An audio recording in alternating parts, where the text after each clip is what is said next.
The bitter Montana winter howls across Evergreen Ranch, where Jonathan Masters stands at his window, watching snow blanket his 20,000 acres. His weathered hands grip a cup of coffee as memories of that fateful night flood back. 3 years ago, he found her there, half frozen in the merciless blizzard, her clothes torn and bloodied, a widow running from the men who murdered her husband. His decision to dismount and carry her to safety would forever change both their lives. In the warmth of his grand ranch house, as he tended her wounds, neither could have known how their broken hearts would heal each other.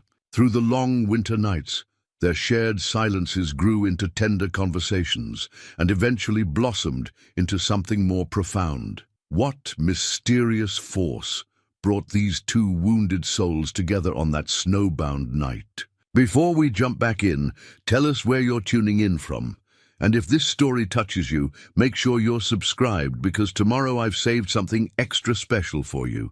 Dawn breaks slow over Evergreen Ranch, painting the Montana sky in watercolor strokes of amber and rose. Jonathan Masters wakes as he has for the past 30 years, before the sun, guided by instinct and the weight of responsibility that comes. With 20,000 acres of legacy, his boots echo through the empty hallways of the grand ranch house, each step a reminder of solitude. In the kitchen, the coffee pot sputters to life, a sound his mother used to say was like an old man grumbling about morning chores. The thought brings a slight smile to his weathered face as he reaches for his father's favorite mug, its rim worn. Smooth from decades of use, through the kitchen window, the first hints of winter dust, the distant mountains. November has always been a time of preparation at Evergreen, when the land itself seems to hold its breath, waiting for the inevitable blanket of snow. The crunch of gravel outside announces Tom and Eddie, his most trusted hands, arriving for the day's work. Tom, pushing 70 but strong as an oak, has been with the ranch since Jonathan was a boy. Eddie, though younger, carries the same quiet competence that Jonathan has come to rely on over the past decade. "Storm's coming," Tom announces, stomping snow from his boots as he enters. His grey mustache is already frosted with ice. "Weather." Service says it'll be a big one. Jonathan nods, pouring coffee for all three men. They gather around the worn kitchen table, another piece of Masters' family history, where generations of ranchers have planned their days. The family Bible sits in its place of honor on the sideboard, its leather cover cracked with age, but well preserved, just like everything else the Masters family holds dear. "We'll need to bring the North herd down to the winter pastures," Jonathan says, spreading out a map marked with his father's careful annotations. "Can't risk leaving them exposed when this hits." Eddie traces the cattle's route with a calloused finger. "That's 2 days hard riding, boss. Weather holds, we might make it." The wind picks up outside, rattling the windows with growing insistence. Jonathan feels its chill even through the thick walls of the house his grandfather built. The storm is coming faster than expected, carrying with it a sense of urgency he can't quite name. They finish their coffee, in the comfortable silence of men who've worked together long enough to read each other's thoughts. As they head out, Jonathan pauses in his father's study, where photographs of 4 generations of Masters men watch over the ranch's books. His own image, taken when he inherited the spread 15 years ago, seems to stare back with questions he's never been able to answer. The day unfolds like a well-worn story. They ride out at first light, 3 men against the vastness of the Montana range. The cattle move slow, stubborn as always, while overhead the sky grows heavy with promise. By mid-afternoon, the first flakes begin to fall. "We should make camp," Tom calls over the rising wind. No sense pushing through this blind. But Jonathan hesitates. Something about the storm's approach sets his nerves on edge, like the air before lightning strikes. He's seen enough Montana winters to know when one means business, and this one carries malice in its voice. "You two head back," he decides, squinting through the thickening snow. "I'll check the line cabin. Make sure it's stocked. Might need it before this is over." Tom starts to protest. It's not safe to ride alone in weather like this, but 30 years of friendship tells him it's pointless. Jonathan Masters has his father's stubborn streak, and when he sets his mind, there's no turning it. As his men head back toward the ranch house, Jonathan turns his horse toward the distant cabin. The snow falls harder now, erasing the boundaries between earth and sky. He's always found a strange peace in these moments, when the world narrows to just him and his horse and the rhythm of survival. He couldn't know then that this routine check would change everything.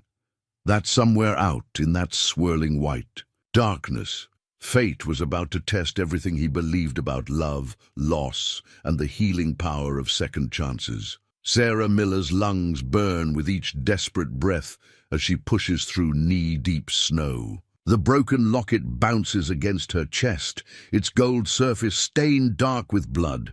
Not hers, David's. Her fingers clutch the torn remains of her travel cloak tighter, though the fabric offers little protection against the Montana winter. 3 days. Has it only been 3 days since she watched them murder her husband? The memory comes in brutal flashes. David standing in their cabin doorway, his gentle hands raised in surrender, the sharp report of gunfire, the way he crumpled, still, trying to shield her with his body. Her own voice, raw with screaming, as their tiny homestead erupted in flames. "Just business," the leader had said, his breath visible in the cold air. "Nothing personal, ma'am. Your man should have sold when we asked nice." She hadn't waited to hear more. While they were busy ransacking the cabin, she'd slipped away into the gathering dusk. David's last words echo in her mind.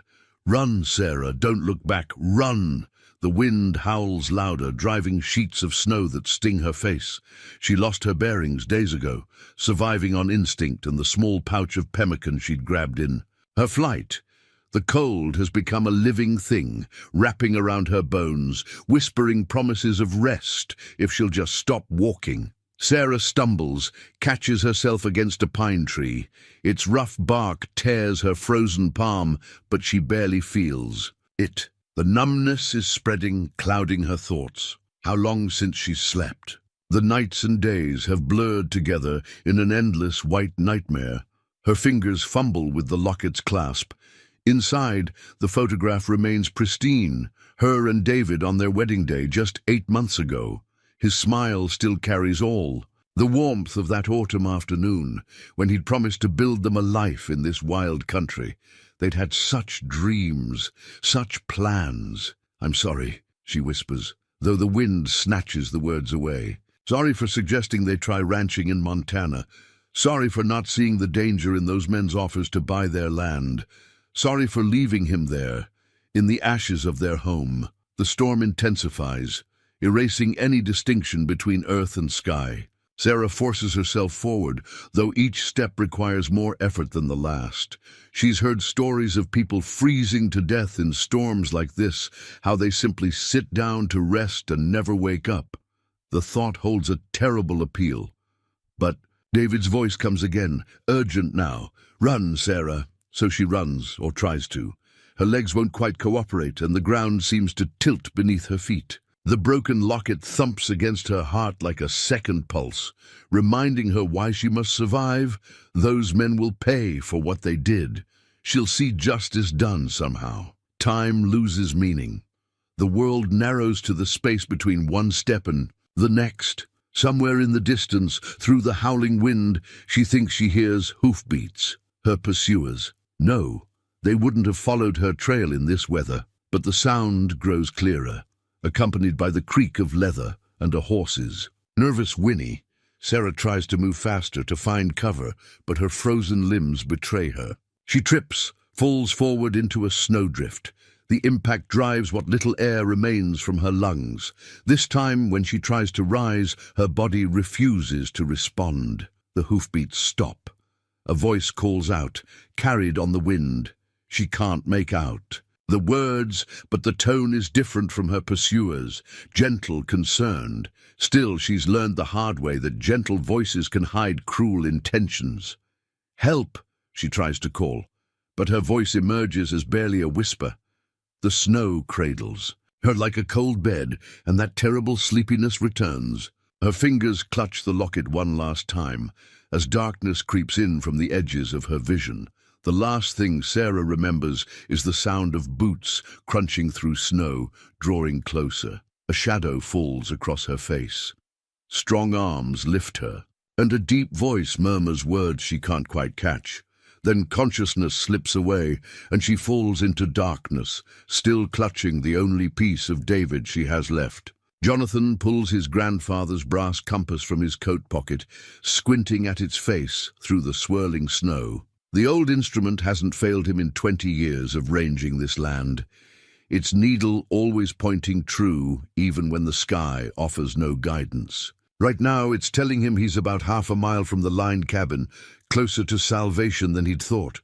His horse, Storm, snorts and stamps beneath him, ears twitching at some sound carried on the wind. Jonathan leans forward, patting the stallion's neck with a gloved hand.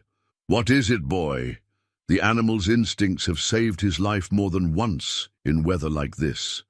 That's when he hears it, faint, almost lost in the howling wind. A sound that doesn't belong in this emptiness, a human sound. Storm turns without being asked, following whatever caught his attention. Jonathan gives him his head, trusting the horse's senses more than his own in these conditions. The compass swings in his hand as they change direction, its needle wavering like an uncertain finger. Through the white curtain of snow, a dark shape emerges. At first, Jonathan thinks it's a fallen tree branch, but as they draw closer, his breath catches in his throat. A person lying half-buried in a snowdrift. "Dear God," he mutters, dismounting so quickly his boots sink deep in the powder. The cold bites through his clothes as he wades toward the figure, but he barely notices. Years of Montana winters have taught him how quickly the elements can claim a life. It's a woman. Her travel cloak is torn and frozen stiff, and blood stains the fabric in dark patches. For a moment his heart stops. But no, she's breathing. Barely. Her skin is pale as the snow around her, lips tinged an alarming blue. "Ma'am?" He kneels beside her, checking her pulse.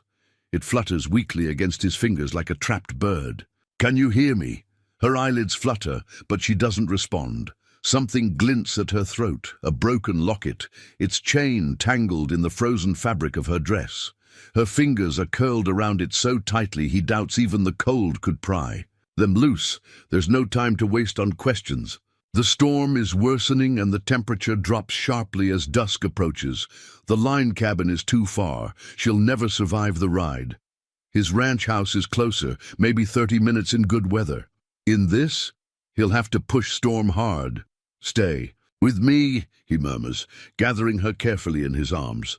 She's so light, barely weighing more than a child, though her clothes are stiff with ice. Her head lolls against his chest as he lifts her, and a soft sound escapes her lips, pain or protest, he can't tell. Getting back on Storm while holding her is a challenge he's never trained for, but necessity proves a harsh teacher. He manages it somehow, cradling her close with one arm while gripping the reins with his free hand. The compass he tucks away. He'll have to trust Storm's homing instinct now. "Home, boy," he tells the horse, "fast as you can." Storm needs no urging. The stallion seems to sense the urgency, picking his way through the deepening snow with sure-footed determination. Jonathan hunches over his mysterious passenger, trying to shield her from the worst of the wind. She's so cold, too cold. The logistics of what awaits at the ranch house run through his mind. Build up the fire, warm blankets, hot water bottles. Send Eddie for Doc Peterson if the storm allows. The woman stirs against him, mumbling something he can't catch. Her fingers work weakly at his coat, as if trying to get closer to the warmth. The broken locket catches the fading light, and he glimpses a photograph inside. This same woman, smiling beside a man on what looks like their wedding day. "Hold on," he tells her, though he doubts she can hear him over the wind. "Just hold on a little longer." Storm pushes through drifts that reach his chest, steam rising from his flanks. The world has narrowed to this, the rhythm of the horses. Breathing, the precious burden in his arms, and the desperate race against time and cold. Jonathan has lived his entire life on this land, but he's never felt its deadly power more keenly than in this moment. Finally, impossibly, the lights of the ranch house appear through the storm, like beacons of hope. Jonathan's never been more grateful for Tom's stubborn insistence on keeping the porch lanterns lit during bad weather. As they draw closer, he can make out two figures on the porch, Tom and Eddie, no doubt worried by his long absence. "Doc Peterson!" he shouts as soon as he's within earshot. "Get Doc Peterson!" He doesn't know if they can hear him yet, but they must see something's wrong. Eddie's already running for the stable, presumably to saddle a fresh horse. The woman in his arms hasn't moved in the last 10 minutes. But she's still breathing. He can feel each shallow exhale against his neck, counting them like prayers, as Storm makes the final approach to home and safety. The next hours blur together in a frantic dance of necessity. Tom's wife Martha appears, like an angel of mercy, her grey hair escaping its usual neat bun as she takes command of the situation. The ranch house's formal parlor transforms into an impromptu sick room, its elegant furnishings pushed aside to make space near the roaring fireplace. "Her clothes are frozen solid," Martha announces, her capable hands already working at the ice-encrusted buttons. "Jonathan, fetch my grandmother's medicine chest from the attic. Tom, we need more blankets, the wool ones from the cedar chest. Eddie, keep that fire blazing." Jonathan finds the old medicine chest exactly where it's always been, tucked between his mother's hope chest and generations of carefully preserved family records. The brass latches are cool under his fingers as he lifts it, remembering how his mother used to dispense comfort and healing from its mysterious depths. When he returns downstairs, Martha has somehow managed to change their unconscious guest into one of her own flannel nightgowns. The young woman's wet clothes lie in a heap by the door, the broken locket carefully placed on a side table. She looks smaller somehow, vulnerable in sleep. Her dark hair spread across the pillows Martha insisted on bringing from the best guest. "Room. Frostbite on her hands and feet," Martha reports grimly, applying snow to the affected areas with gentle patience. "But we found her in time, thank the Lord. Any longer out there?" She doesn't finish the thought. Doc Peterson arrives an hour later, his ancient truck somehow navigating the treacherous roads. The old doctor's face is red with cold as he stamps snow from his boots, but his hands are steady as ever as he examines. "Their patient. You did right, Martha," he says finally, straightening up with a grunt. "The snow treatment for the frostbite was exactly right. She's young and strong. With proper care, she should keep all her fingers and toes." Jonathan releases, a breath he hadn't realized he was holding. "What else can we do? Keep her warm. Get some broth in her when she wakes. And—" the doctor hesitates, his weathered face grave. "Those aren't just tears in her clothes, Jonathan. Some of that blood is fresh. Wherever she came from, whatever she was running from, she might not be out of danger yet." As if hearing them, the young woman stirs, her face contorting in distress. Martha's immediately at her side, murmuring soothing nonsense while dabbing her forehead with a cool cloth. The woman's eyes flutter open briefly, startlingly blue against her pale skin, then close again as she sinks back into exhausted sleep. "I'll stay with her," Martha offers, settling into the armchair Tom dragged close to the makeshift bed. "You men go get something hot in you. No sense having more patients to tend." In the kitchen, Tom pours coffee while Doc Peterson adds a generous measure of whiskey to his cup. The storm howls outside, but in here, surrounded by the familiar scents of coffee and wood smoke, it feels almost normal. Almost. "She's running from something bad," Doc Peterson says finally, breaking the contemplative silence. "Those kinds of injuries. Someone meant to hurt her, Jonathan." Jonathan thinks of the wedding photograph in the locket, of the blood on her clothes. "Then we'll just have to make sure they don't find her." Tom nods gravely, his lined face set in familiar determination. "Whole county knows not to cross the Masters family, boss.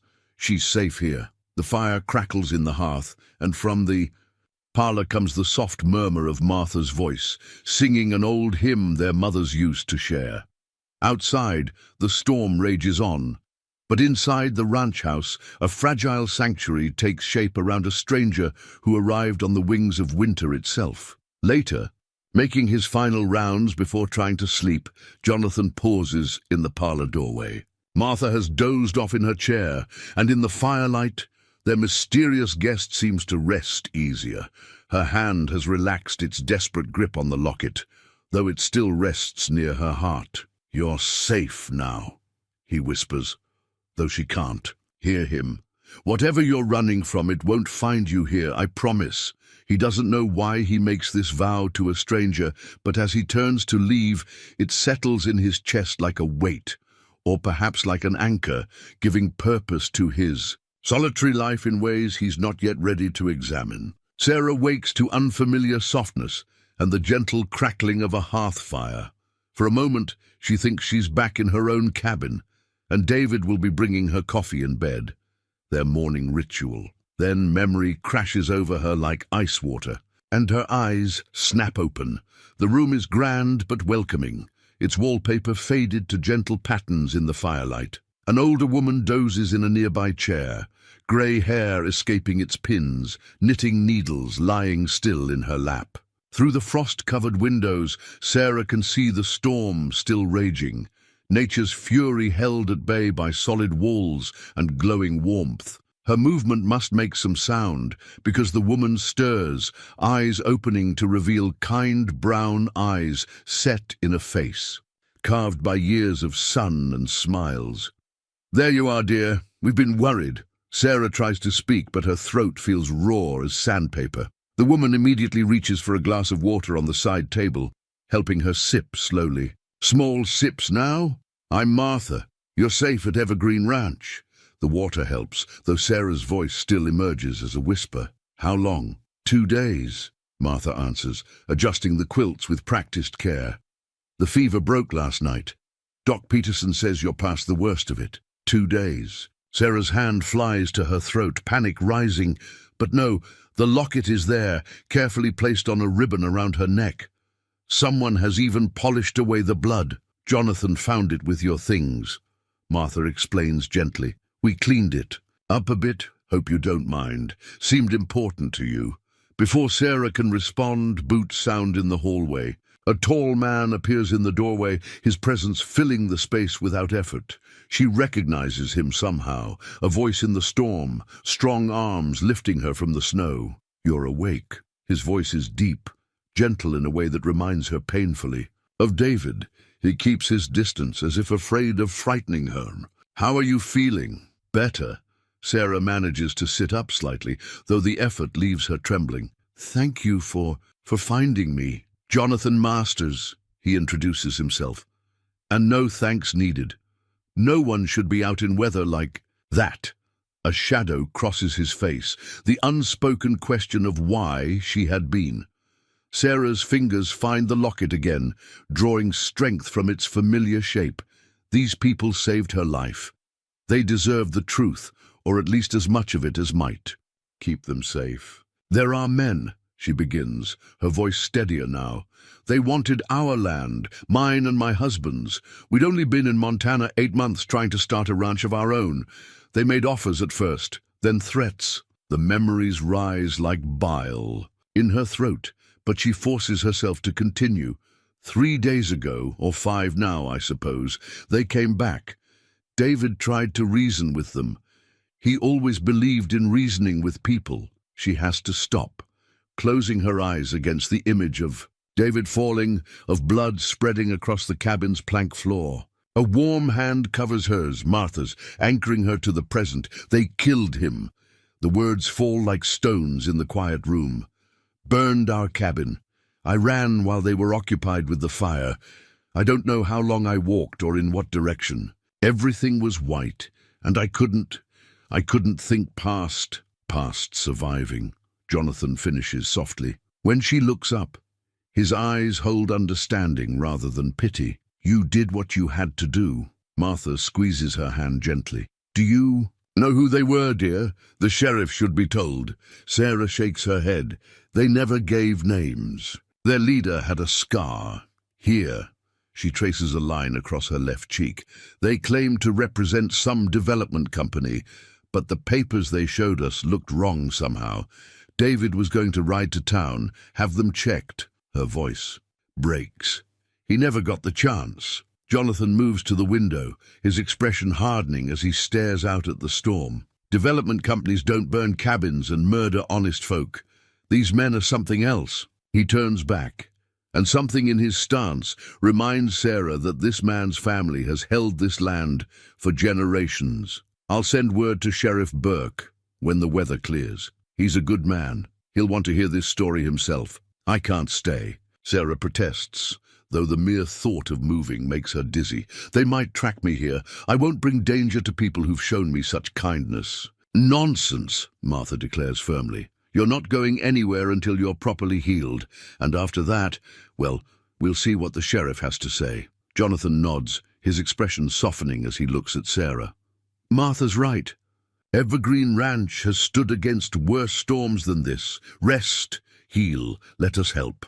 Something in his quiet certainty reaches past Sarah's fear, offering a foundation more solid than any she's felt since David's death. She looks down at her locket, at the happiness captured within its golden walls, and makes a decision. Thank you, she whispers, and means it for more than just their care. When she looks up again, tears blur her vision, but don't fall. I think David would want me to trust you. The days that follow settle into their own gentle rhythm. Sarah's strength returns slowly, marked by small victories. First steps across the room, then short walks in the hallway, always, with Martha hovering nearby like a protective hen with her chick. The frostbite heals gradually, leaving her fingers tender but whole, a testament to Martha's swift care. One afternoon, exploring the ranch house's main floor on steady legs at last, Sarah discovers the piano. It sits in a corner of the formal. In parlor, its mahogany surface reflecting the winter light like still water. Sheet music rests on the stand, yellowed with age but meticulously preserved. My mother's. Jonathan's voice comes from behind her, making her start slightly. He moves so quietly for such a large man. She used to play every evening after supper. Said music kept the loneliness away. Sarah trails her fingers over the keys, not pressing down. Did she teach you? Tried. A smile warms his voice. But I had my father's hands, better suited to roping cattle than playing Mozart. Without thinking, Sarah sinks onto the bench and plays a gentle chord.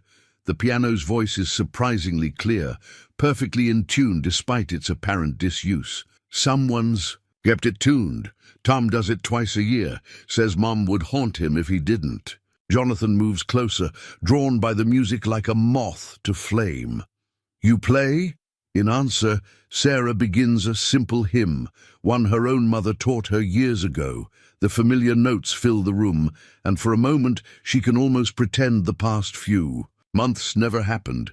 But when she glances up, it's Jonathan standing there, not David, his expression softened by something that makes her heart skip strangely. Beautiful, he says softly when she finishes. The house has missed music. Later that evening, Martha finds them still in the parlor, Sarah playing while Jonathan tells stories of his mother, her favorite songs, how she'd play for ranch hands on Saturday nights, the way his father would pretend to be too busy for music, but always found his way to his armchair when she began to play. Well now, Martha says, her eyes twinkling, seems we've found ourselves a new pianist. About time these walls heard something besides men stomping around in boots. The next day brings another discovery. A shelf of books in Jonathan's study, their spines well worn from years of winter evening reading. Sarah runs her finger along their leather bindings, recognizing beloved titles from her own lost collection. Help yourself, Jonathan offers from his desk, where he's reviewing cattle records. Winter's long up here. Good books make good company. She selects a volume of Wordsworth, settling into a chair by the window. The poet's words about nature's healing power feel different now, read in this warm room, while snow drifts past outside. She glances up occasionally to find Jonathan watching. Her, his expression thoughtful before he returns to his work. They fall into an easy routine. Mornings bring ranch business, which Sarah gradually learns about through Jonathan's patient explanations. She starts helping with the books, her teacher's eye for detail proving useful with the complex records. Afternoons often find her at the piano, music drifting through the house while Martha bakes or mends nearby. Evenings gather them all in. The study, Jonathan, Sarah, Martha and Tom, sharing stories and comfortable silences while the fire crackles. One night, after the others have retired, Sarah lingers at the piano, playing softly in the lamplight. The locket rests against her heart, its weight familiar now but different, less like a burden of grief and more like a treasured memory. "You know," Jonathan says from the doorway, his voice gentle in the dim light, "my mother used to say that God sends us what we need, even if it's not what we think we want." He pauses, choosing his words carefully. "Having music in the house again, it helps. I hope you know that." Sarah's fingers still on the keys, understanding what he's trying. To say, this place has become more than just shelter from a storm. These people, Jonathan, Martha, Tom, have become more than just rescuers.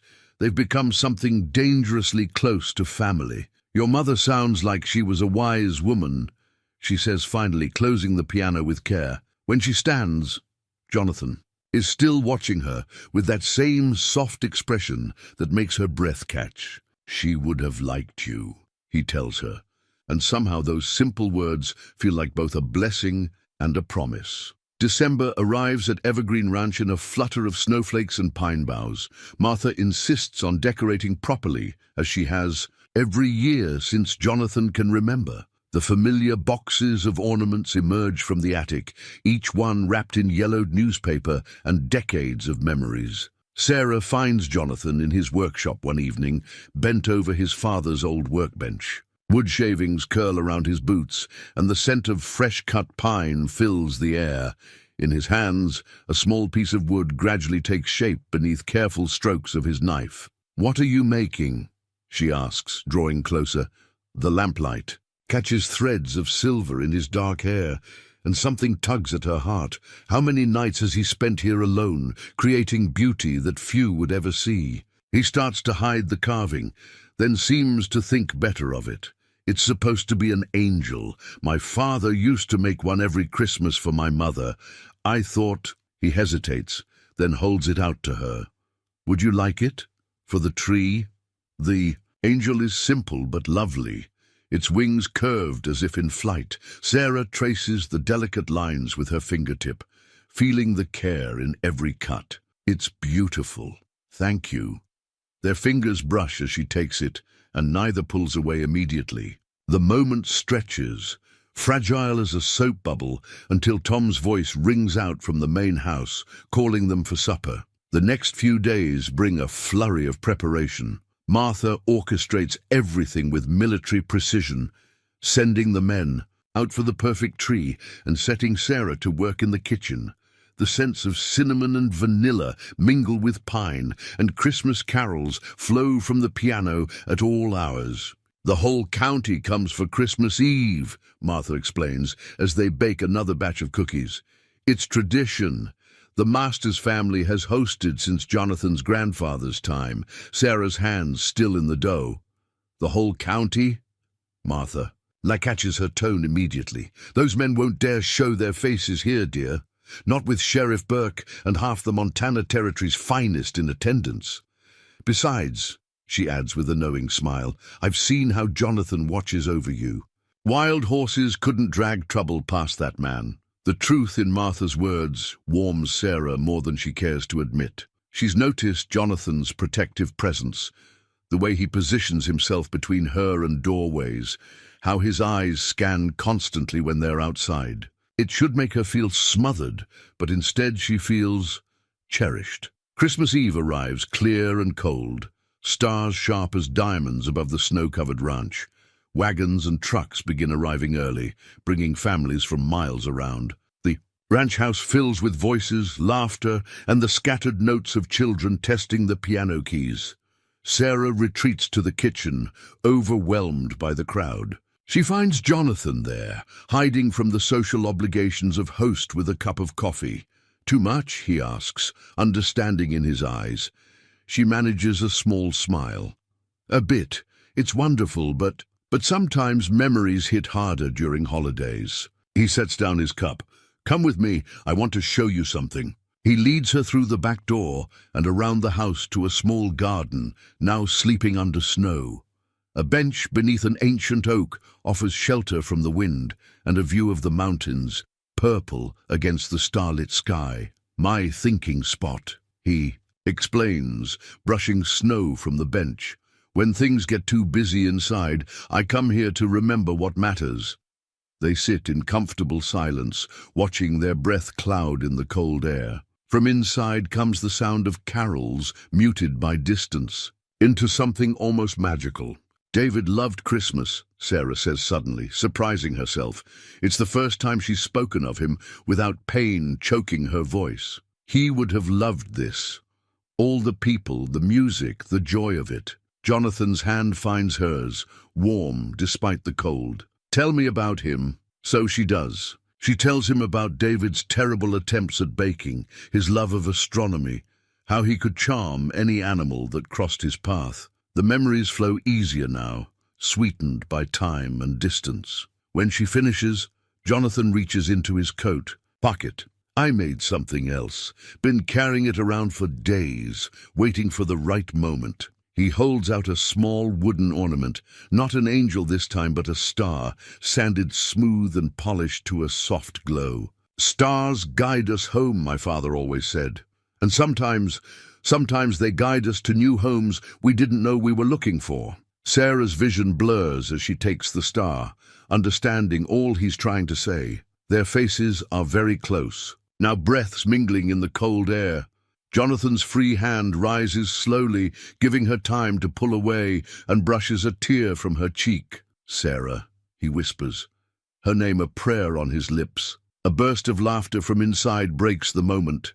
They pull apart slowly, both a little shaken by what almost happened, but something has shifted, as irreversible as the changing seasons. "We should go back," Sarah says softly, though she makes no move to rise. "Martha will be looking for us." Jonathan nods, but his hand finds hers again as they walk back to the house. The carved star nestled safely in her pocket, a promise of things yet to come. The letter arrives 3 days after Christmas, carried by young Billy Thompson, whose family runs the general store in town. Jonathan finds the boy stamping snow from his boots on the porch, his face unusually grave for his 12 years. "Pa said to give this to you direct, Mr. Masters," Billy says, pulling a crumpled envelope from his coat. "Said it's important." The letter is from Mike Carson, an old friend who runs the saloon in Millbrook, 40 miles south. Jonathan's stomach tightens as he reads the hastily scrawled words. "Watch yourself, John. Men asking questions about a woman. Matching your guest's description. One has a scar on his left cheek. They're not what they claim to be. Sheriff Burke's looking into them, but something feels wrong. Keep her close." Jonathan burns the letter in the study fireplace, watching until Mike's warning crumbles to ash. Through the window, he can see Sarah in the garden, gathering dried herbs with Martha for winter cooking. The winter sunlight catches her hair, now healthy and shining, so different from the half-frozen woman he found in the snow. "Trouble?" Tom's voice comes from the doorway. The old ranch hand has always had a sixth sense for approaching storms, both natural and human. "Maybe." Jonathan hands him Mike's message to read before feeding it to the flames. "Get Eddie to ride. The fence lines more often. And we'll need extra eyes at night." Tom nods, understanding all that isn't said. "Martha won't like it, but we should move Sarah's room.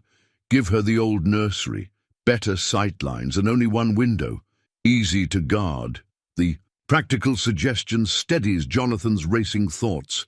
This is what they do, protect what's theirs. And somehow, without anyone quite saying it, Sarah has become theirs to protect. That evening, as Sarah plays the piano, Jonathan finds himself watching her hands move across the keys. Those same hands have grown stronger, no longer bearing the marks of frostbite. They've learned the rhythms of ranch life, how to mend tack, sort mail, balance ledgers, how to build a new life from the ashes of the old. He wants to tell her about the letter, about the men asking questions. But when she looks up and smiles, he can't bear to see fear shadow her eyes again. Not yet.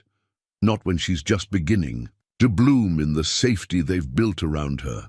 But Sarah, it seems, has developed her own instincts for approaching storms. She stops playing mid-song, her fingers hovering over the keys. Something's wrong. I can see it in how you and Tom are watching the windows. Jonathan moves to sit beside her on the piano bench, close enough to feel the warmth of her shoulder against his. Mike Carson sent word.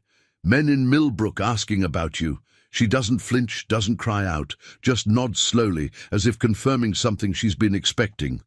The scar-faced man? Yes. Her hands fold in her lap, and he notices she's wearing the star he carved for her on a ribbon, alongside David's locket. I should leave. I won't bring danger to your door, not after everything you've... No. The word comes out sharper than he intended, and he gentles his voice. This is your home now, if you want it. We protect our own at Evergreen Ranch.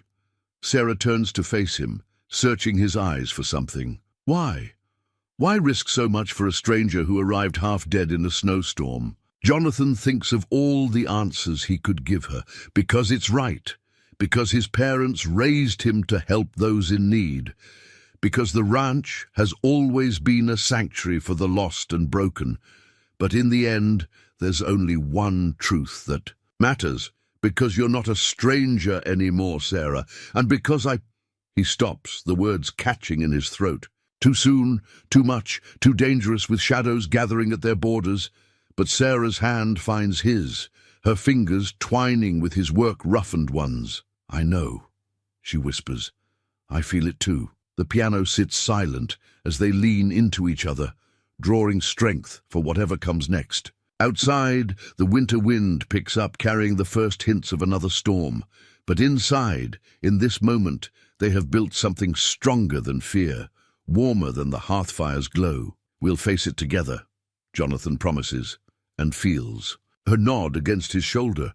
Later that night, keeping watch from the study window, he sees Tom making his rounds, rifle cradled in experienced hands. The stars wheel overhead, cold and distant, but Jonathan feels anchored by the sound of Sarah's piano music drifting down from her new room in the nursery, defiant and beautiful against the gathering dark. Sarah finds the ring box while helping. Martha organized the attic, tucked away in a cedar chest filled with carefully preserved memories. It's a delicate thing, worn velvet faded to a soft blue that speaks of years of careful handling. Jonathan's mother's ring, Martha explained softly, taking the box with reverent hands. His father sold 3 prize horses to buy it. Catherine wore it every day of their marriage, even when working the ranch, said love shouldn't be too fine to touch real life.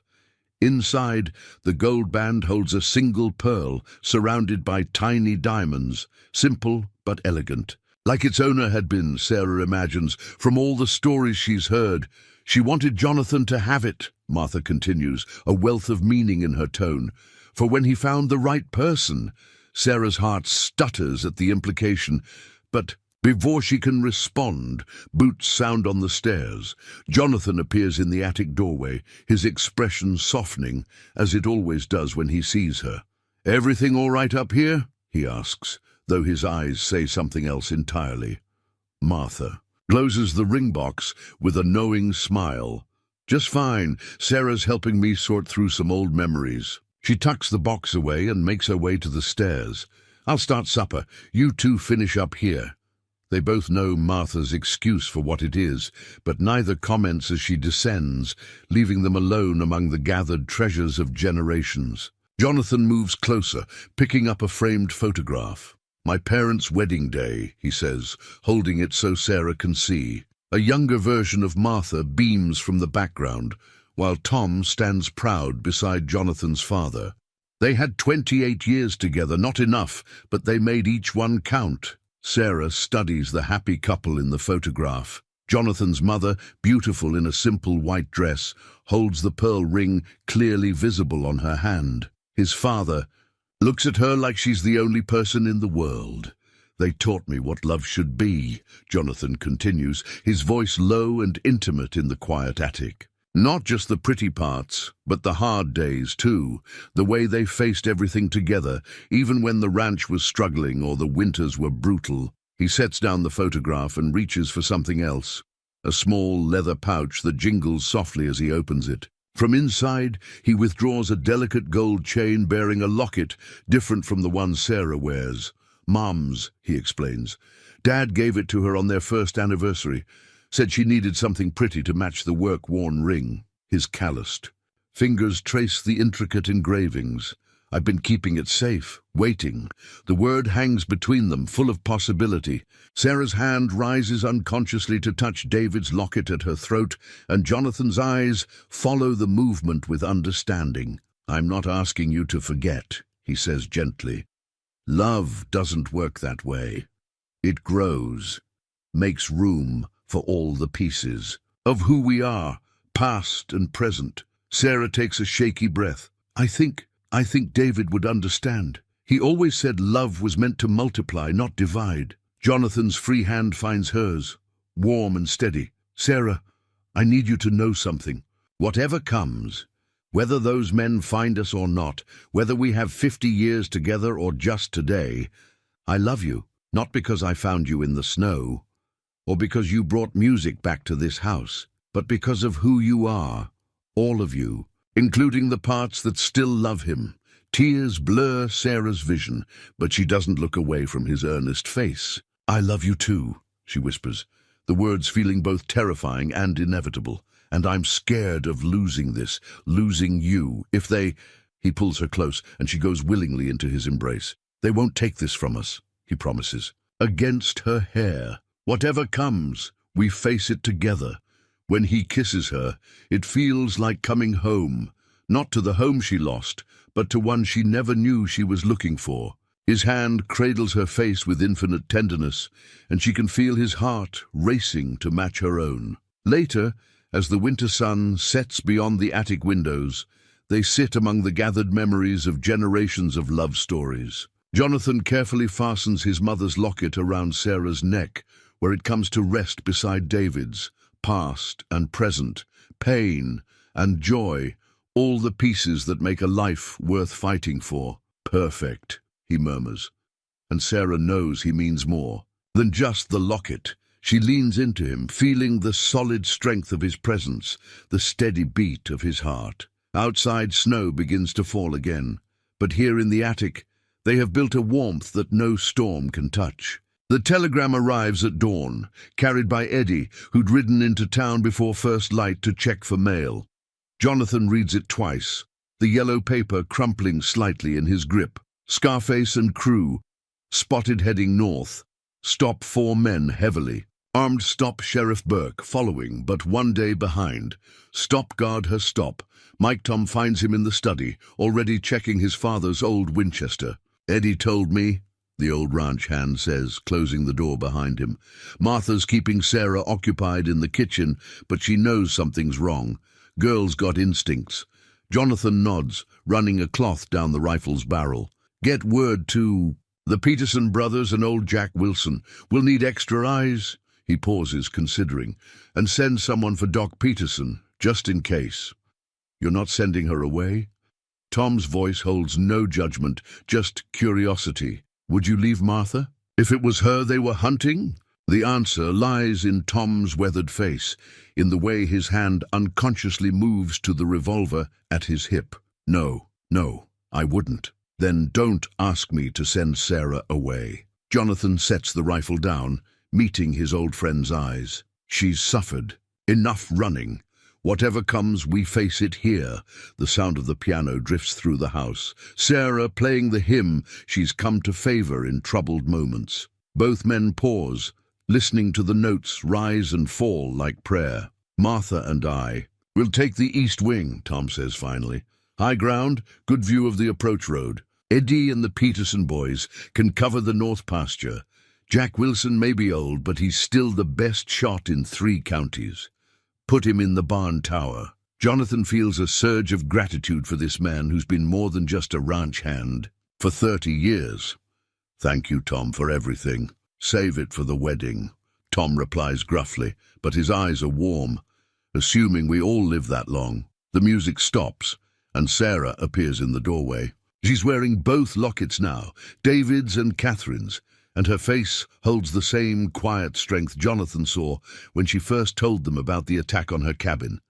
"They're coming, aren't they?" It's not really a question. Jonathan crosses to her, taking her hands in his. "Yes, but we're ready. I won't leave," she says firmly before he can speak again. "Don't ask me to run, Jonathan. I can't spend my life running." "I wasn't going to." He pulls her close, breathing in the lavender scent of her hair. "This is your home now, our home. We defend it together." She relaxes slightly in his arms, but doesn't lose her resolve. "Then teach me to shoot. I won't be helpless again." Tom makes a sound of approval, and Jonathan remembers his mother, who could outshoot most men on the ranch. These Montana winters breed strong women. They have to. They spend the morning at the makeshift range behind the barn, Jonathan teaching Sarah the weight and feel of his mother's revolver. She's a quick study, her teacher's mind grasping the principles of aim and breath control. By noon, she's hitting the targets with reasonable accuracy. "Your mother taught you?" she asks as they walk back to the house, the revolver now secure in a holster at her hip. "Every Sunday after church," Jonathan confirms. "Said a rancher's wife needed to protect what's hers." He glances at her profile, struck again by how right she looks here, as if she's always belonged. "She would have loved you, you know." Sarah's hand finds his, squeezing gently. "Tell me about what happens next." So he outlines their preparations, the watch positions, the signals they've arranged, the escape routes they hope not to need. She listens with clear-eyed attention, asking smart questions about sightlines and response times. "They'll come at night," she says with the certainty of experience. "When they attacked our cabin, it was just after midnight." Jonathan nods, having expected this. "We'll be ready. The ranch hands are doubling watches, and Tom's got the advantage of knowing every shadow on this land." Sarah stops walking, turning to face him. In the winter sunlight, her eyes hold both fear and determination. "I need you to promise me something. Anything. Promise me you won't take unnecessary risks. I can't lose another man I love to these monsters." Jonathan cups her face in his hands, his heart aching at the tremor in her voice. "I promise to be careful, but I also promise to keep you safe, whatever it takes. I won't lose you either." They stand there in the snow, holding each other while around them the ranch prepares for war. From the barn tower, Jack Wilson keeps his watch. In the kitchen, Martha bakes enough to feed an army, her own way of fighting fear. And somewhere out there, 4 armed men ride north, carrying violence toward this place of healing and love. The storm is gathering, but they will face it together. Midnight brings a silence deep as death to Evergreen Ranch. The quarter moon casts just enough light to turn the snow-covered ground into a silver canvas, where any movement will write its own betrayal. Jonathan stands at the study window, his father's Winchester ready in his hands, watching. Sarah moves quietly beside him, her own vigil focused on the tree line where the north pasture meets the forest. She's changed into dark clothes borrowed from Martha, practical gear for a night that promises violence. Both lockets are tucked safely inside her shirt, their gentle weight a reminder of all she has to lose and all she has to fight for. The first warning comes from Jack Wilson's position. In the barn tower, 3 sharp whistles their practice signal. Shadows detach themselves from the tree line, dark figures moving with practiced stealth across the snow. 4 of them, Sarah whispers, her hand finding Jonathan's arm. "Like the telegram said." He nods, already counting angles and distances. "They'll split up, try to surround the house." His free hand covers hers briefly. "Remember the plan. If anything happens, I remember." She turns to him, fierce and beautiful in the dim light. "But nothing's happening to you. Not tonight." A flash of movement catches their attention. Eddie's signal from his position by the corral. The intruders are spreading out, just as Jonathan predicted. Through his rifle scope, he can make out the leader's distinctive scar, pale against the dark face. "That's him," Sarah breathes, her voice steady despite everything. "The one who shot David." Before Jonathan can respond, a voice carries across the snow-covered yard, falsely friendly. "Come on out, Mrs. Miller. No need for anyone else to get hurt. We just want to talk business." Sarah's hand tightens on the revolver at her hip, but she doesn't move. They'd discussed this. Any response would just give away their positions. "Your husband was stubborn too," the voice continues, harder now. "See where that got him? Don't make us do this the hard way."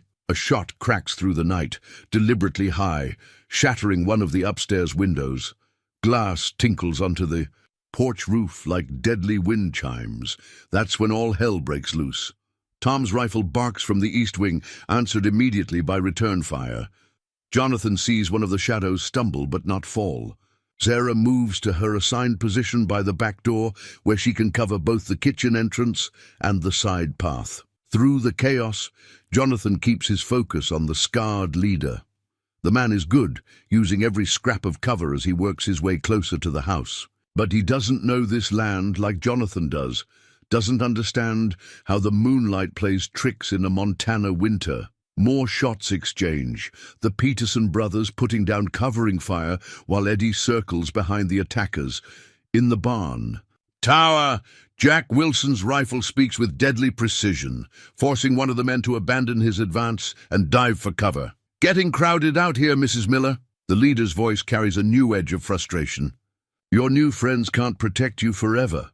Why don't you ask them about the development plans for this whole valley? Ask them who really owns this land." Jonathan feels rather than sees Sarah's questioning glance. "He's lying," he tells her, quietly, trying to sow doubt. "The masters have held this land free and clear for 3 generations. A bullet smacks into the wall near the window, sending splinters flying. Jonathan returns fire, satisfaction flowing through him at the curse that follows his shot. Suddenly, Martha's voice rings out from upstairs. "North side! They're trying the back door!" Sarah's already moving, her steps sure in the darkness. Jonathan wants to follow, to protect her, but he forces himself to hold position. She knows what she's doing. They all do. The sound of gunfire from the kitchen makes his heart stop. 1 shot, then 2 more in quick succession. Sarah's revolver, he recognizes the sound. Then silence, terrible and complete. "Sarah." He pitches his voice low, urgent. "I'm all right." Her reply comes back steady. 1 down. He won't be climbing any more trellises. Pride and fear war in Jonathan's chest. Before he can respond, movement catches his eye. The scarred leader making a dash for better cover. Time slows. As Jonathan leads his target, just as his father taught him, he breathes out slowly, finger tightening on the trigger. The Winchester roars, and the man spins, clutching his shoulder. But he doesn't fall. Instead, he raises his own weapon, aiming not at Jonathan, but at the kitchen door where Sarah's voice came from. "No." Jonathan's denial becomes action. He throws himself through the study door, knowing he'll never make it in time. And then Jack Wilson's rifle cracks 1 final time from the barn tower. The scarred man jerks, his shot going wild, and crumples into the blood-stained snow. The night holds its breath. In the sudden quiet, Sarah's heart pounds against both lockets as she makes her way through the darkened house. The man she shot lies groaning by the kitchen door, his weapon kicked safely away, Martha covering him with unwavering aim. "Jonathan?" Sarah's voice cracks with fear and need. "Here." He appears from the study, whole and alive, and she nearly collapses with relief. They meet in the hallway, checking each other for injuries with trembling hands. "The scarred man?" she manages to ask. "Dead." Jonathan's voice is grim but certain. "Jack Wilson's shot. The others," Tom's voice carries. From outside, 2 trying to run for the trees. Eddie and the Petersons are on them. Jonathan starts to move, but Sarah grabs his arm. "Together," she reminds him. He nods, and they head for the front door as one. The scene outside is chaos painted in moonlight and shadow. Jack Wilson still commands the high ground from his barn. Tower, rifle trained on the tree line. Tom and Martha have their wounded man secured, and in the blood-stained snow lies the body of the man who killed David, his scarred face turned toward the indifferent stars. Sarah approaches slowly, Jonathan at her side. She needs to see, needs to know it's really over. The man looks smaller, in death less like the monster of her nightmares.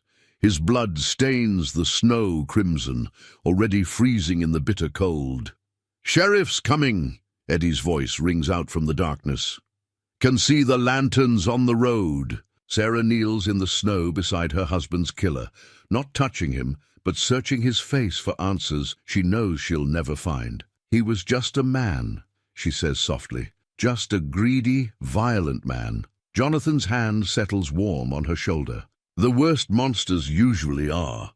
The sound of horses and men approaching brings them back to the moment. Sheriff Burke arrives with 6 deputies, their lanterns casting jumping shadows across the scene.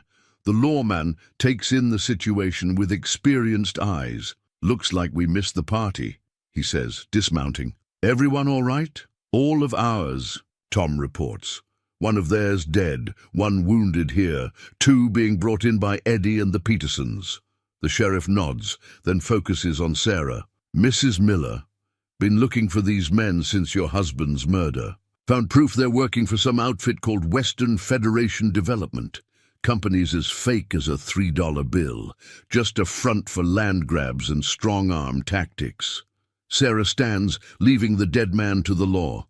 "They won't be hurting. Anyone else?" "No, ma'am. We've got enough on the surviving ones to put them away for life, and that company's going to have some hard questions to answer."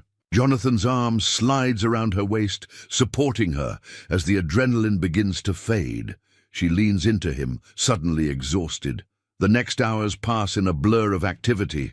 Doc Peterson arrives to treat the wounded man, though his sympathy seems limited. Deputies take statements, sketch maps, photograph evidence. Martha makes coffee strong enough to hold up a spoon, pressing cups into cold hands. Dawn finds Sarah and Jonathan on the porch, watching the law's procession depart with their prisoners. The dead man has already been taken away, leaving only blood-stained snow to mark his passing. "It's really over," Sarah whispers, touching both lockets through her shirt. The past and present, grief and hope, all tangled together like the chains around her neck. "Yes." Jonathan turns her gently to face him. His eyes are tired but warm with love. "You're free." The word hits her like a physical force. Free. Free. To live, to love, to build something new without looking over her shoulder. Free to honor David's memory while opening her heart to a future he would have wanted for her. Tears come then, not the bitter tears of grief, but cleansing ones that wash away the last of her fear. Jonathan holds her close, his own eyes suspiciously bright. "I chose right," she says against his chest. "That night in the snow, fighting to survive. David always said God works in mysterious ways." She looks up at the man who saved her in more ways than one. "He led me here. To you." Jonathan's kiss, tastes of coffee and gun smoke and promise. When they part, the sun is rising over the mountains, painting the snow-covered ranch in shades of pink and gold. "Welcome home," he whispers, and Sarah smiles through her tears, knowing that this time it's forever. The days following the attack pass in a gentle haze of recovery and reflection. Doc Peterson makes daily visits, checking not just the physical wounds, Jonathan's grazed shoulder, Tom's sprained ankle, but the invisible ones that only time can heal. "My father used to say that violent nights leave marks on the soul," the old doctor tells them, writing careful notes in his leather journal. "Best medicine for that is love and patience." Sarah finds herself drawn to the piano more than ever, playing the old hymns that kept her company during her first days at the ranch. Sometimes Jonathan sits with her, content to listen. Other times, she catches him watching her from the doorway, as if reassuring himself that she's really there, really safe. The shattered window upstairs becomes an unexpected catalyst for healing. Martha insists they all help with the repair, not just the men, but Sarah too. Ranch women need to know how to fix things, Martha declares, showing Sarah how to measure and cut the glass. Can't always wait for the menfolk when something breaks. So, they work together, Sarah learning the satisfaction of creating something whole from broken pieces. The metaphor isn't lost on any of them, but they let it rest unspoken, comfortable in their shared understanding. One evening, Sarah finds Jonathan in his workshop, carefully restoring his father's Winchester. The rifle that helped save their lives now receives the same loving care as all the family heirlooms. I've been thinking, she says, settling onto a workbench, about what that man said, about development plans for the valley. Jonathan's hands still on the gun oil cloth. Sheriff Burke sent word. They've uncovered quite a scheme, buying up ranches through intimidation, planning to build some kind of resort complex. Would have destroyed everything that makes this country special. But they didn't count on people like you, Sarah observes, people with roots too deep to be bought or scared away. He sets the rifle aside, turning to face her. Or people like you with the courage to stand and fight instead of running. Their eyes meet in the lamplight, sharing memories of that desperate night. Sarah touches both lockets, a gesture that's become as natural as breathing. I was so afraid, she admits. Not of dying exactly, but of losing this, losing you. Jonathan crosses to her, taking her hands in his. The gun oil makes his fingers slick, but she holds on tight. When I heard those shots in the kitchen, he shakes his head. I've never been so scared in my life. But we made it. She leans into him, breathing in his familiar scent of leather and wood shavings. We all did. He chuckles softly. Martha's already planning the spring garden as if nothing happened. Says we need more flowering plants to brighten up the place. She's right. Sarah pictures color blooming where blood stained the snow. Life goes on. David taught me that after his parents died. You have to keep planting, keep growing. Jonathan's arms tighten around her. Speaking of growing, the things, he hesitates.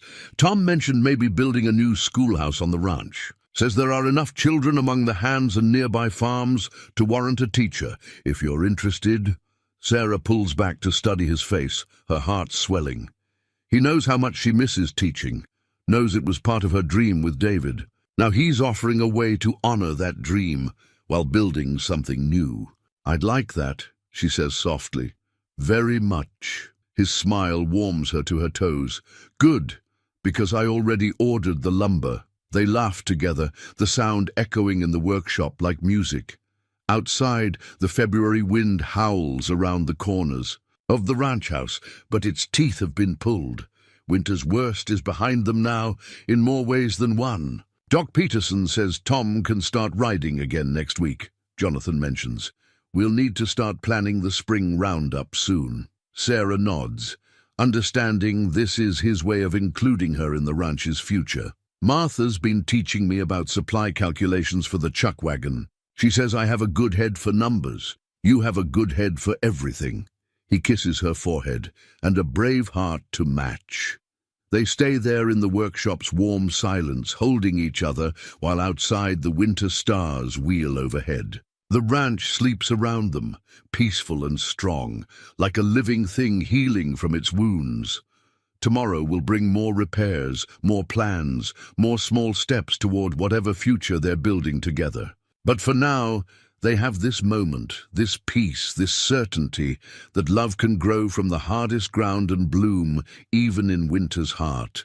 March arrives like a revelation, bringing with it the first hints of spring to Evergreen Ranch. Sarah discovers the season's earliest flower one morning, a tiny purple crocus pushing through the melting snow near the kitchen door. She kneels in the damp earth, tears mixing with her smile as she remembers David's favorite saying, life finds a way, even in the hardest places. Martha finds her there, gentle understanding in her eyes. First flower of spring, the older woman says, kneeling beside her despite creaking joints. My mother-in-law always said it's good luck to plant something new when you spot the first crocus.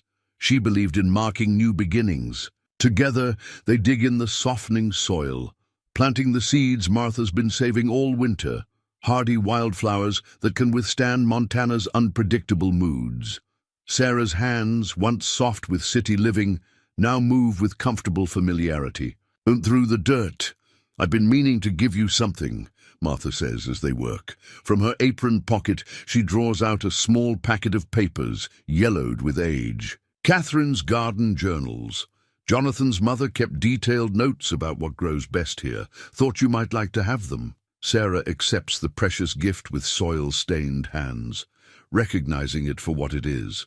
Not just gardening advice, but a passing of the torch. "Thank you," she whispers, knowing the words aren't enough. "She'd be proud," Martha says simply, patting Sarah's arm. "Of both of you." The sound of hammering draws their attention to the rising framework of the new schoolhouse. Jonathan and Tom work alongside the ranch hands, the structure taking shape day by day. Sarah's already started collecting books, planning lessons, dreaming of the children who will soon fill the space with learning and laughter. Jonathan spots her watching and raises a hand in greeting, his smile visible even at this distance. He looks younger somehow, as if the winter's shadows have fully lifted from his shoulders. She waves back, her heart full of a joy she never expected to feel again. That evening, they walk together through the awakening ranch, checking on new calves and spring repairs. The sunset paints the snow-capped mountains in shades of rose and gold, while in the valleys, patches of green begin to show through the retreating white. "Looks like a good season coming," Jonathan observes, his arm warm around her waist. Strong calves, healthy grass, plenty of water in the streams. Sarah leans into him, breathing in the promise of spring. "Martha gave me your mother's garden journals today." He's quiet for a moment, and she feels him swallow hard. Those journals were her pride and joy. She wrote in them every day, even when she was sick. Said she wanted to make sure the knowledge wasn't lost. "I'll take good care of them," Sarah promises. "And I'll add my own notes for the next generation." Jonathan stops walking, turning to face her. The setting sun gilds his features as he takes both her hands in his. "Sarah Miller," he says formally, though his eyes dance with joy.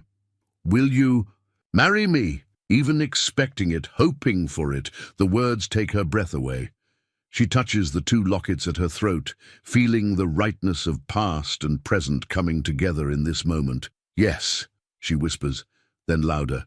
"Yes." He sweeps her into his arms, spinning her around as if she weighs nothing. When he sets her down, his eyes are suspiciously bright. "I've been carrying this for weeks, waiting for the right moment." From his pocket, he draws out the blue velvet box she remembers from the attic. "Mum wanted you to have it. Will you wear it?" Sarah holds out her trembling hand, watching as he slides the pearl ring onto her finger. It fits perfectly, as if it had been waiting all these years just for her. "Perfect," he murmurs, echoing her thought. "Jonathan," she says softly, looking up at the man who saved her life and then helped her learn to live again. "I love you." His kiss tastes of sunshine and promises, of winter's memory and spring's renewal. When they part, the first stars are appearing in the darkening sky, but neither feels the evening chill. They walk back to the ranch house hand in hand, their footsteps leaving parallel tracks in the spring mud. From the kitchen window comes the warm glow of lamplight, and Sarah can hear Martha humming as she prepares supper. Tomorrow will bring more work, gardens to plant, lessons to plan, a wedding to prepare for. But tonight they have this perfect moment, this promise of a future as bright as the stars above and as enduring as the mountains that guard their home. Spring unfolds across Evergreen Ranch in a symphony of renewal. The wedding preparations become a community affair, with every hand on the ranch contributing in their own way. Sarah finds herself at the center of a whirlwind of activity, yet somehow it feels different from her first wedding. More grounded, perhaps, more like coming home than setting out. She decides to make her own dress, working with fabric Martha ordered from Denver. The simple pattern takes shape under her hands. During quiet evenings, each stitch a meditation on the journey that brought her here. Sometimes in the lamplight, she catches the gleam of both lockets and Catherine's ring, physical reminders of how love builds upon itself, growing stronger through loss and recovery. "Your old dress was silk, wasn't it?" Martha asks one afternoon, as they work together, her experienced hands helping with the intricate bodice. "Yes," Sarah replies, remembering. "David's mother's dress, actually. It felt important at the time, carrying on traditions." She smooths the new fabric, sturdy cotton with delicate embroidery. "But this feels right for who I am now. A ranch, wife's dress." Martha's eyes crinkle with approval. Practical but beautiful, like the best kind of love. The schoolhouse nears completion, its fresh-cut timber still fragrant in the spring air. Sarah splits her time between wedding preparations and setting up her classroom, often finding Jonathan watching her from the doorway as she arranges books and hangs maps. "What are you thinking?" she asks one such evening. Catching his thoughtful expression, he crosses to help her with a stubborn chalk rail. "About how right you look here. Teaching, building a garden, planning our future. It's like the ranch was waiting for you, or I was waiting for it." She leans into him, fitting perfectly against his side. "For you." The ranch hand's children already hover around the schoolhouse eagerly, pestering Sarah with questions about when classes will start.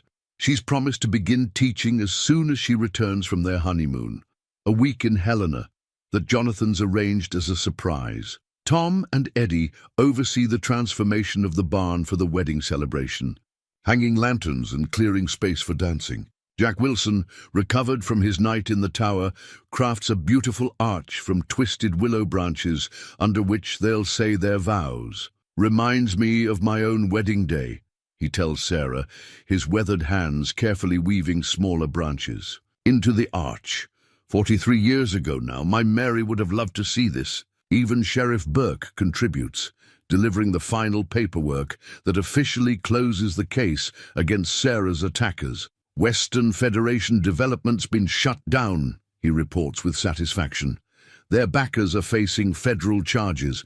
No one else will lose their land to those vultures." The news feels like the closing of a book, the final page of an old story, making way for a new one.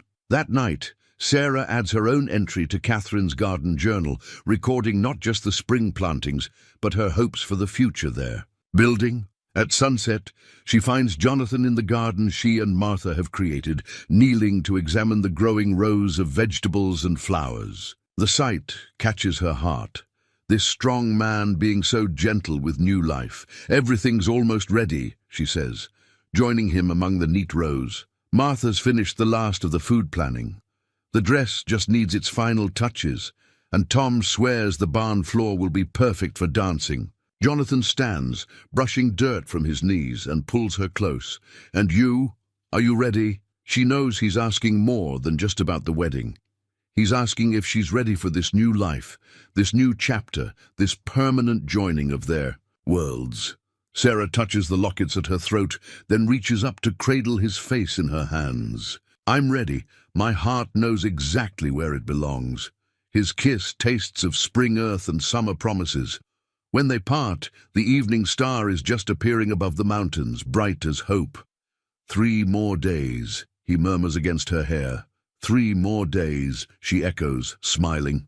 "Then forever." They walk back to the house hand in hand, past the new schoolhouse and the willow arch waiting to witness their vows. Inside, Martha's voice mingles with Tom's laughter, while the smell of fresh-baked bread fills the air. Their family, their home, their future, all coming together in a tapestry of love and hope, as bright as the Montana spring. The morning of the wedding dawns clear and bright, as if Montana itself has chosen to celebrate. Sarah wakes early in her room, soon to be their room, watching the sunrise paint the mountains in watercolor hues of pink and gold. Both lockets rest in her hands, and she takes a moment to open each one, honoring the path that led her here. "Thank you," she whispers to David's smiling photograph, "for teaching me how to love, for showing me that life goes on." Then she closes his locket gently and opens Catherine's, studying the woman whose ring she now wears. Thank you for raising the man I'm about to marry, for creating this home that saved my life. Martha finds her there, already dressed but lost in thought. Ready to become Mrs. Masters. Sarah's smile trembles but holds true. More than ready. The next hours pass in a blur of final preparations. Martha helps her into the dress, simple but elegant, with tiny wildflowers embroidered along the hem, a tribute to her new home. Her dark hair is pinned up with Catherine's pearl combs, found in the attic and restored to gleaming life. Something old, something new, Martha recites, adjusting the folds of the dress. The combs are old, the dress is new. Those lockets are borrowed from two great loves, and the ribbon in my hair is blue. Sarah finishes, touching the soft silk that matches the Montana sky. Outside, they can hear the arrivals beginning, wagons and trucks bringing guests from across the county. The sound of Tom directing parking mingles with children's laughter and the excited barking of ranch dogs. Jonathan's ready, Eddie reports, popping his head in, looking mighty fine in his father's suit. He grins at Sarah. You look beautiful, ma'am, like you stepped right out of a fairy tale. Sarah catches her reflection in the mirror, barely recognizing herself, not because of the dress or the careful hair, but because of the joy radiating from her face. She looks like a woman who knows exactly where she belongs. The ceremony is set for noon, when the sun will be directly overhead, blessing their union with golden light. As the hour approaches, Martha helps her down the stairs and through the kitchen to the back garden, where Jack Wilson's willow arch stands ready. The gathered crowd draws in a collective breath when she appears. But Sarah has eyes only for Jonathan, waiting for her beneath the arch. He's wearing his father's restored suit, watch chain gleaming, his face transformed by love and wonder as he watches her approach. Tom, serving as both ranch foreman and father. Figure offers his arm to walk her down the makeshift aisle. Children have scattered wildflower petals along the path, and someone, probably Eddie, has managed to train morning glories to climb the willow arch, their blue flowers echoing the ribbon in her hair. Who gives this woman? Reverend Matthews asks, his weathered face beaming. We all do, Tom answers, his voice gruff with emotion. Her whole ranch family. The traditional words take on new meaning here, spoken under Montana's vast sky with the ranch spreading out around them. When they exchange rings, Catherine's pearl for her, a simple gold band for him, Sarah feels the weight of history and future combining in perfect balance. The love that brings us here today, Reverend Matthews says, is a testament to God's grace and perfect timing. Like rivers joining to form something stronger, these two hearts have found each other through storm and loss, through winter's trials and spring's renewal. Jonathan's hands are warm around hers as they speak their vows. Sarah's voice carries clear and strong across the hushed gathering. I promise to love you through all seasons, to help tend this land and the people who call it home, to honor the past while building our future. You found me in winter's darkness and helped me find my way to spring. My heart is yours forever. Jonathan's eyes shine as he responds, I promise to love you through all weather, to be your shelter and your adventure, to honor your strength and share your burdens. You brought music back to this house and joy back to my life. My heart is yours forever. By the power vested in me, Reverend Matthews pronounces, and witnessed by God and this company, I now pronounce you husband and wife. Their first kiss as married couple tastes of tears and laughter, of endings and beginnings. The gathered crowd erupts in cheers, and somewhere in the distance, a meadowlark begins to sing. As they turn to face their celebrating community, Sarah feels the two lockets resting against her heart, no longer a burden, but a blessing. The past and present, grief and joy, all woven together into this perfect moment beneath the Montana sky. 1 year later, Jonathan Masters stands at his study window, watching snow blanket Evergreen Ranch's 20,000 acres. His weathered hands grip a cup of coffee as memories warm him more than the steaming liquid. The scene before him, mirrors that fateful night when he found Sarah in the snow, yet everything has changed. The sound of the piano drifts through the house. Sarah teaching young Amy Peterson a simple hymn while waiting for her other students to arrive. The schoolhouse has proven too cold for lessons this December morning, so they've moved class into the formal parlor. Children's voices blend with the music, carrying life and laughter through rooms that once echoed with loneliness. Martha bustles in, carrying a fresh pot of coffee. New families coming to look at the Petersons' old place, she announces. Sarah thinks they've got 3 school-age children. Jonathan nods, pleased. The ranch community has grown this past year, drawn by the promise of good land and Sarah's reputation as a teacher. The valley feels more alive than it has in decades. Mail's here, Tom calls from the front door, stamping snow from his boots. Letter from Sheriff Burke. The envelope contains a formal document, final confirmation that Western Federation Development's principals have been sentenced. Justice served, though they'd stopped waiting for it months ago. Jonathan adds the paper to his father's desk drawer, closing that chapter for good. The grandfather clock in the hall chimes 9, and right on schedule, he hears the clip-clop of horses bringing more students through the snow. Sarah's voice lifts in greeting, and he can picture her at the door, wearing the wool coat he gave her for their 6-month anniversary, her cheeks pink with cold and happiness. Their first year of marriage has transformed the ranch in countless ways. Sarah's garden flourished all summer, providing vegetables for their table and flowers for every windowsill. The schoolhouse has become a community center, hosting social gatherings and church services when weather permits. Even the ranch hands' families have grown closer, drawn together by Sarah's gentle influence. Jonathan makes his way to the parlor, pausing in the doorway to watch his wife guide small hands over piano keys. Both lockets still grace her throat, but they rest easier now, treasured memories rather than heavy burdens. Catherine's ring catches the morning light as Sarah gestures, explaining notation to her young pupils. She looks up, catching his eye, and her smile still takes his breath away. "Children," she says to her class, "can anyone tell Mr. Masters what we learned about Montana history yesterday?" Little voices compete to share facts about their home state, and Jonathan settles into his father's old armchair to listen.